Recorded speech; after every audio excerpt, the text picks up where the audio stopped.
Cam Parker of Inside the Gators here with Florida commit defensive end Gavin Hill. Gavin, let's just talk about, recapping your recruitment a little bit. What was it like receiving that offer from Florida and making that announcement? When I received it, it was crazy because it's my dream school. I always wanted to play there. When I committed, it was just like, I'm here now, so it's real. And then looking at the Bobcats on your roster, Creed's obviously committed. Kendall's got an offer.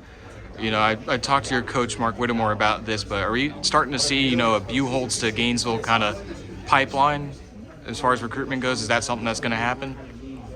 What was it? Like a Buchholz to UF pipeline as far as recruits going there. I guess you could say that when all those getting offers come in, but it doesn't affect their decision. They're still gonna choose whoever. And then talking about Kendall Jackson, coach said you guys were pretty close. You guys received offers pretty much within a day of one another. Just talk about just how special that was to receive those offers, so close. It was special. We actually received it on the same day, and we had a meeting with Coach Napier. I went first. I got the offer. He went in, came out, and we celebrated. It was a lot of fun. And what has Coach Napier told you throughout your recruitment process as far as playing at Florida and what his vision for you within the program is?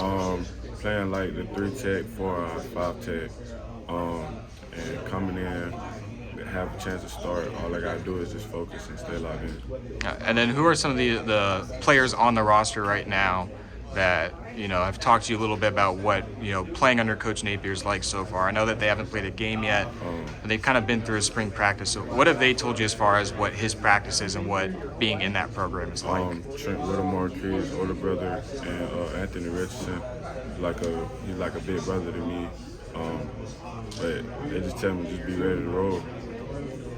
And then you guys bring in, for the Bobcats, Jaron Hamilton, transfer from PK Young. See, Florida's not in his top 7, but he's got offers from Alabama, Tennessee, and schools like that.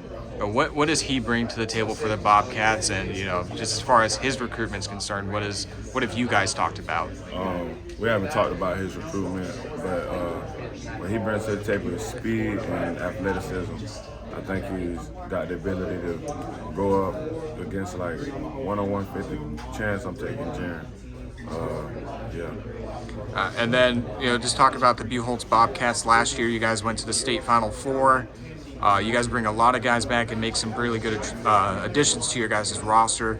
What do the Bobcats have to do to kind of get over that hump and make it to the state title game? We just got to go a little bit harder than we did last year, making it to the semifinals right before state championship game. We just got to go harder. And then a final question, a lot of different predictions for the Florida Gators in 2022. Obviously, you've kind of talked with the players on roster there and the coaches.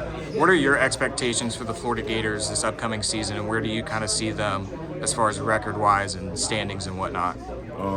Only time will tell what the record will be, but I think they have a good chance of making it to the playoffs.